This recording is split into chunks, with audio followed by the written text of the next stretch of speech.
President Cyril Ramaphosa says South Africa is open with countries willing to invest. He held bilateral talks yesterday with Japanese Prime Minister Shigeru Ishiba on the margins of the Tokyo International Conference on African Development that was held in Yokohama. The president is using the opportunity to advance South Africa's presidency of the G20 and to deepen bilateral economic engagement with Japan, aiming to strengthen trade and investment ties between the two countries. To unpack the significance of this meeting and what it could mean for South Africa's global trade ambitions, I'm joined by Dr. Sizo Nkala, postdoctoral research fellow at the Center of Africa for China Studies at the University of Johannesburg. Doc, thank you so much for your time and for being with us this afternoon. So, Doc, one would know that the impact of the U.S. tariffs and just the hostile economic relations between South Africa and America has left quite a sour taste in many mouths, especially of those in South Africa. It surely does make sense for South Africa to start leveraging some of these bilateral relations with more friendlier countries? Well, it absolutely does. And I think this, the TICAD summit in Japan couldn't have come at a more appropriate time when South Africa is seeking to diversify its export markets. And Japan is one of the options. It's a big economy. I mean, with $4 trillion GDP, its total trade amounts to, I think, $1.4 trillion. Its imports alone amount to about $700 billion. So it's a big export market for South Africa to explore opportunities in. And I'm glad that President Ramaphosa attended the summit this time. If you remember, in 2022, he skipped the summit, but I think this time he attended the summit because he realizes the importance of Japan as an alternative market for South African products. And he was on a charm offensive in Japan, meeting captains of industry, car manufacturers, producers of renewable energy technology. He also met, I think, the Japan External Trade Organization chairperson, and also gave the keynote address in South Africa-Japan Business Summit.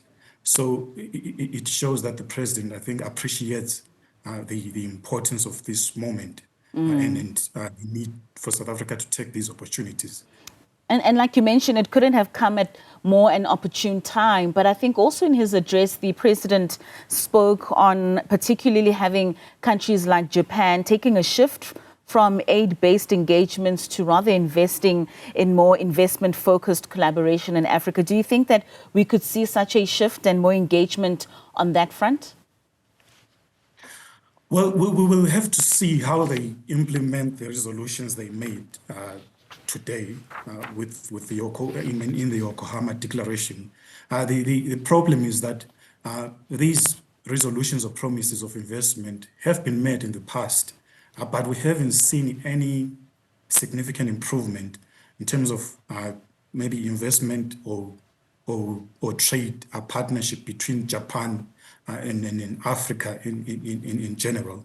I mean, if you look at the trade between Japan and Africa, it's at $24 billion. It's almost nothing compared to Africa's trade with China.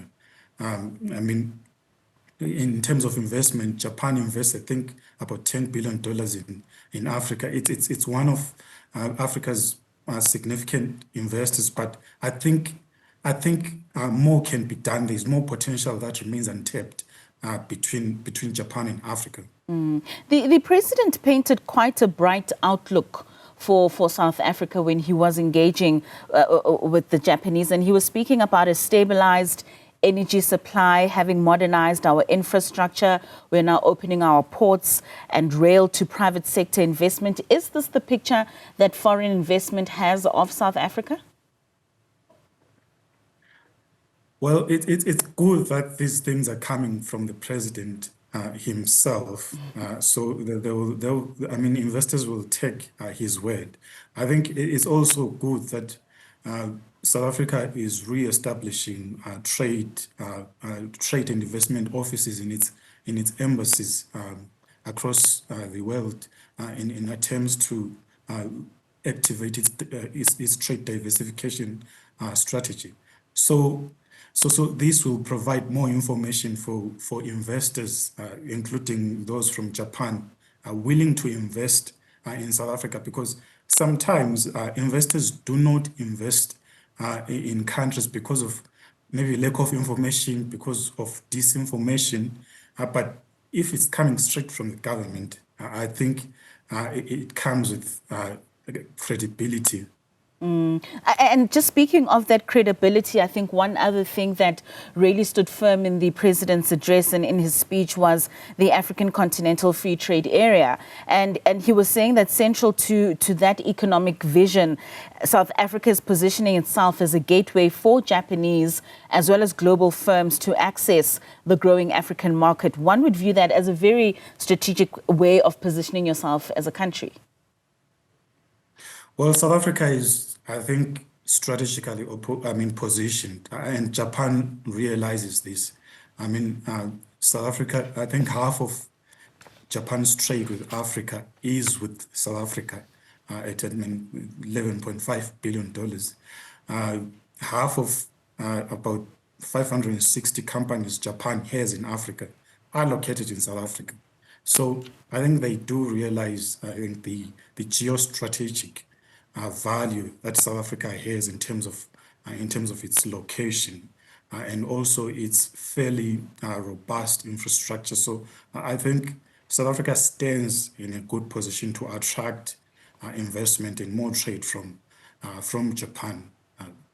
And what would be then the shortfalls or maybe the challenges that you think the government would have to look out for in ensuring that that investment does eventually see its way into South Africa?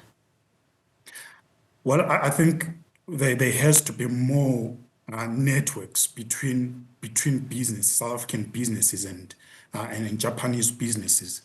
Also, the government has to make an effort to bring in, I think, small and medium enterprises into the picture, because they can play a huge role in terms of boosting South Africa's exports to Japan.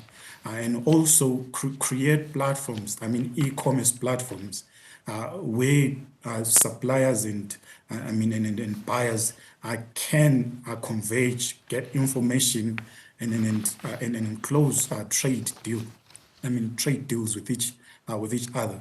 Also, I think another key aspect is in trade finance. I think the banking sector has to come into play in terms of providing trade finance, especially for South African businesses seeking to explore export market opportunities in Japan. And which sectors do you think would be really the low-hanging fruit for us to be able to start with those early exports into Japan? I think agriculture. Japan is a huge importer of agricultural products. I think they import $70 billion worth of agricultural products per year. So that's a huge market. I think if South African farmers can explore the market, then they might find opportunities there. And also in the automotive sector, Japan is an automotive superpower. And South Africa has got producers that produce automotive components, so that they can maybe explore the market structure in Japan and see where they can penetrate. And also in terms of renewable energy, South Africa, we all know that South Africa has got significant reserves of critical minerals that are central to the production of renewable energy technologies. So I think that sector also stands to benefit if the government properly strategizes its approach to Japan.